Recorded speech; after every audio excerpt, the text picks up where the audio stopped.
عدیل وڑائی صاحب اور ہمارا ایک بات میں اختلاف ہے. عدیل وڑائی صاحب بڑے اعتماد کے ساتھ کہتے ہیں کہ کہیں پر زیر بحث نہیں ہے کہ صدارتی نظام مانا ہے. میں عدیل وڑائی صاحب کو سمجھا رہا ہوں, عدیل وڑائی صاحب ایسے نہ کریں. آپ دیکھیں کہ ایوان بالا جو ہے انٹلیکچوئلز ہوتے ہیں وہاں پہ, مطلب ہر پارٹی اپنے انٹلیکچوئلز کو بھیجتی ہے, وہ ایک ایسا فورم ہے. اگر وہاں پہ عدیل وڑائی صاحب اتنی خطرے کی گھنٹی بج گئی ہے اور نظام کے بینیفیشریز نظام کو بچانے کے لیے میدان میں آ گئے ہیں تو کچھ تو سنجیدہ بات ہے. اور میں آپ کو عدیل وڑائی صاحب یہ بتاؤں, آپ کہتے ہیں یہ کیسے ہوگا, کون کرے گا؟ دیکھیں حرام منع ہے نا کہ نہیں کھا سکتے, لیکن آپ کو اگر جان جا رہی ہے اور کچھ نہیں ہے تو آپ وہ بھی کھا سکتے ہیں. تو ایسی کیفیت اور ایسے حالات پہ پیدا ہوتے ہیں جس میں جن چیزوں کو آپ کیے جاتے ہیں نہیں ہو چکے ہیں اور یہ مزید بڑھیں گے, اور اس کی وجہ سے آپ کے پاس اس کے علاوہ کوئی چارہ نہیں ہوگا. یار عدیل وڑائی صاحب ایک سادہ سی بات ہے, آپ نا آپ کا مسئلہ کیا ہے, آپ بھی نا اصل میں بہت زیادہ باتیں سن کے نا ان کی, آپ بھی آئین سے بہت متاثر ہیں, میں نے یہ نوٹ کیا ہے, بہت متاثر ہیں آپ آئین سے. تو what's wrong in it؟ بھائی آئین نے دیا کیا ہے؟ آئین کے پہلے 40 آرٹیکلز میں جو پاکستانی نہیں ہو رہی, دیکھیں امپلیمنٹیشن ہو ہی نہیں سکتی اس نظام کے اندر. اس نظام پہلے 40 آرٹیکل جو ہے نا وہ لوگوں کو حقوق دینے کی بات کرتے ہیں کہ یہ حقوق ملیں گے, لیکن وہ مل ہی نہیں رہے, وہ مل ہی نہیں سکتے اس نظام کے اندر. آئین تو بات کر رہا ہے نا, دیکھیں آئین بات کر رہا ہے, اس آئین کو آپ نے کیا کرنا ہے, اس کو آپ نے کیا کرنا ہے, اس آئین کو آپ دیں, آئین کی کاپیاں کروا کے نا کتابیں وہ ہر بندے کو دے دیں جو سب بھوک کا شکار ہے, افلاس کا شکار ہے, غربت کا شکار ہے, ان ساروں کو دے دیں. تو اگر ان کو آئین دیں گے نا اور انہوں نے اس آئین کو پڑھا, اسی آئین کے خلاف بغاوت کر دیں گے لوگ. مسئلہ کیا ہے کہ ہمارا آئین اور ہمارا قانون صرف اور صرف کرپٹ مافیاز کو بینیفٹ دیتا ہے, ان کے لیے راستہ نکالتا ہے اور غریب کو کچھ نہیں ملتا. مسئلہ یہ ہے کہ جہاں پہ پاکستان میں ایک ہی جگہ ہے, اور اس جگہ کا عدیل وڑائی صاحب کو بہت اچھی طرح پتا ہے, پاکستان میں ایک ہی جگہ ہے پورے پاکستان میں جہاں پہ ڈسکشنز ہوتی ہیں, جہاں پہ تھنک ٹینکس ہیں, جہاں پوری دنیا کے حالات پہ نظر رکھی جاتی ہے, جہاں پاکستان کے حوالے سے اگر آپ کو کسی حوالے سے فیکٹس فگرز ایکچوئل سچویشن جاننی ہے, وہ ایک ہی جگہ ہے پورے پاکستان میں, اور وہاں پر یہ بحث جاری ہے, وہ بحث جاری ہے.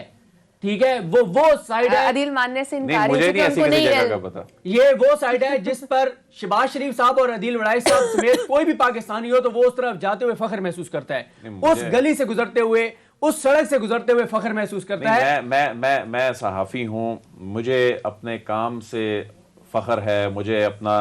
صحافی سے پہلے پاکستانی بھی ہے نا, میں بھی پاکستانی ہوں, میں اپنی بات کر لیتا ہوں, مجھے خوشی ہوتی ہے وہاں اس سڑک سے گزر کے. کچھ جگہیں ایسی ہوتی ہیں نا کہ وہاں سے آپ گزرتے ہیں تو آپ کو خوشی محسوس ہوتی ہے کہ اچھی جگہ سے آپ گزر رہے ہیں. تو جہاں پہ سب سے لیکن وہ بھی یہی چاہ رہے ہیں کہ آئین کی ہی امپلیمنٹیشن ہو, اور آئین کے سب سے زیادہ خوشی ویسے آپ کی اطلاع کے لیے بتاتا ہوں شاہراہ دستور پر ہوتی ہے. چلیں میرے کیریئر کا جو 90% سے زیادہ, بلکہ 99% کہہ لیں,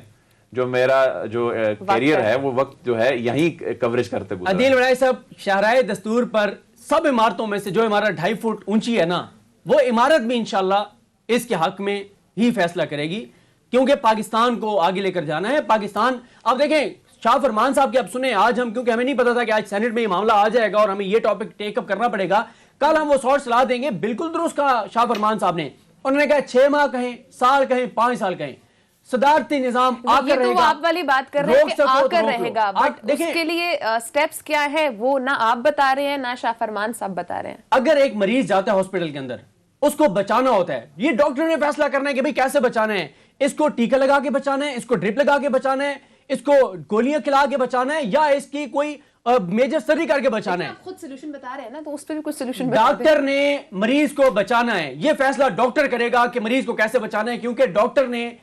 انسان کی جان بچانے کی قسم کھا رکھی ہے, اس کے حلف اٹھا رکھا ہے, اس کی کمٹمنٹ ہے, وہ مسیحا ہے, اس نے بچانا ہے اس کی جان. پاکستان کو بچانے والے فیصلہ کریں گے کہ اس نظام کو کیسے بدلنا ہے, اور یہ نظام کے بینیفیشریز, یہ ہماری 1 منٹ, یہ قائد اعظم کی بات کر رہے ہیں رضا ربانی صاحب, کیا قائد اعظم نے کہا تھا کہ آپ فیک اکاؤنٹس کھولیں گے, آپ جو ہے وہ ریڈی والا, پاپڑ والا, فلودے والا, ان کے نام پہ اربوں کی ٹرانزیکشنز کریں گے, آپ سرکاری ٹھیکے دے کے کک بیکس لیں گے, آپ سرکاری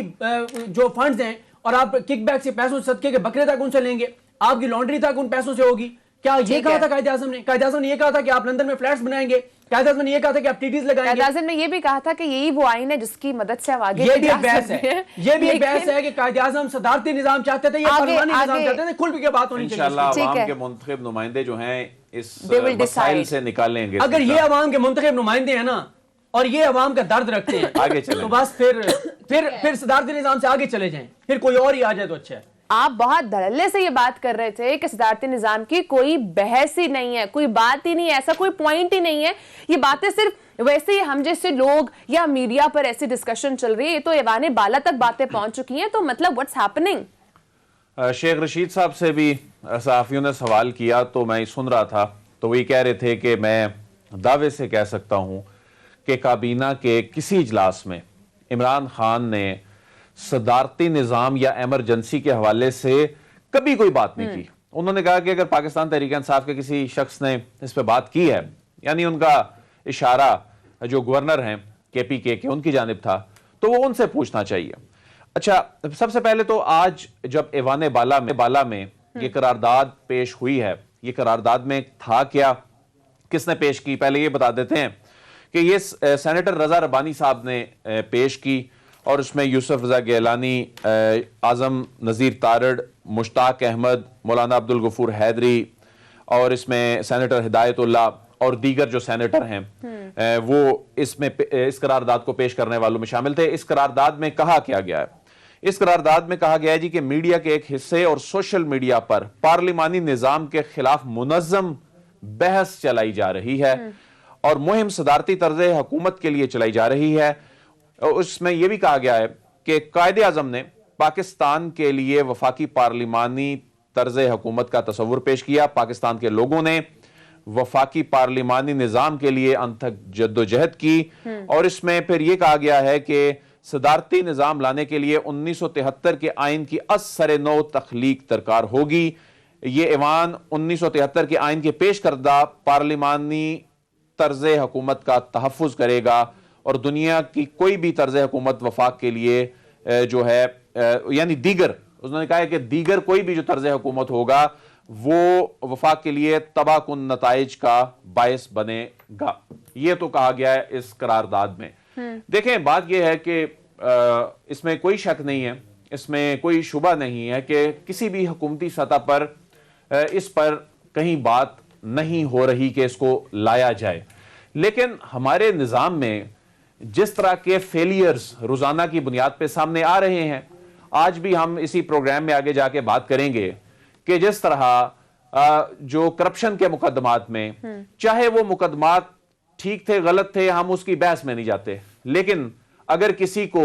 اگر راجہ قمرول اسلام کو 10 مہینے جیل میں رکھا جاتا ہے, میر شکیل الرحمان صاحب کو 8 مہینے جو ہے وہ قید میں رکھا جاتا ہے, اس کے بعد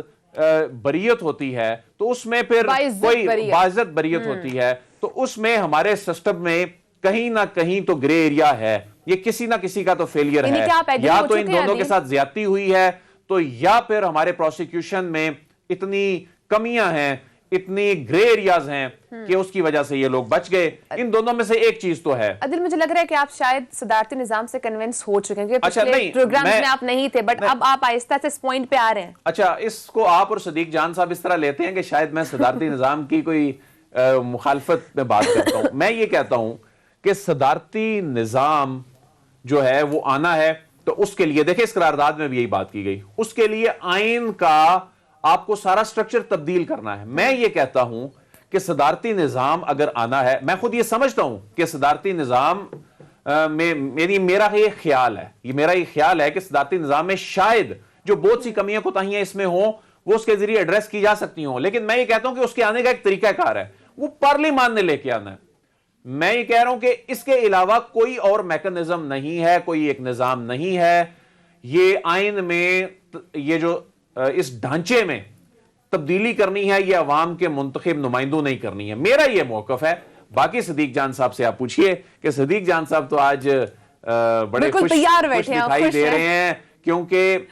صدیق جان صاحب یہ شاید سمجھ رہے ہیں کہ اگر ایوان بالا میں اچھا ایوان بالا میں یہ ویسے بات بڑی حیران کن ہے کہ ایوان بالا میں اگر سینیٹر رضا ربانی صاحب جیسا سینئر بندہ بھی, جنہیں یہ معلوم ہے کہ آئین میں ترمیم کا طریقہ کار کیا ہے اور وہ کیوں اس خوف میں مبتلا ہیں کہ وہ قراردادیں منظور کرنی پڑ رہی ہیں, یہ آپ صدیق جان صاحب سے پوچھئے.